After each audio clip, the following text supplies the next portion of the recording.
mettons-nous dans la peau du propriétaire pour avoir une idée du fonctionnement de son tableau de bord en cours de location.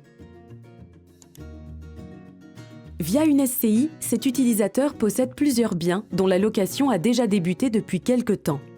En un coup d'œil, nous pouvons vérifier l'état du solde de chaque location, mais aussi s'il y a eu des paiements effectués récemment. Ici, nous retrouvons le solde de la location.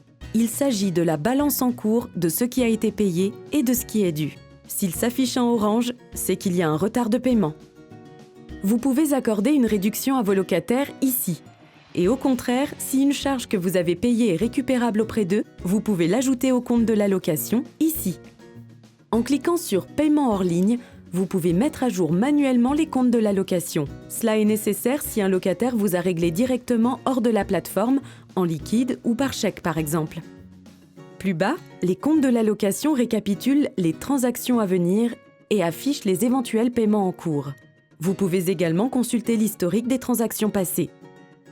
Vos locataires voient les mêmes informations que vous, ce qui permet aux deux parties de savoir en temps réel ce qu'il reste à payer.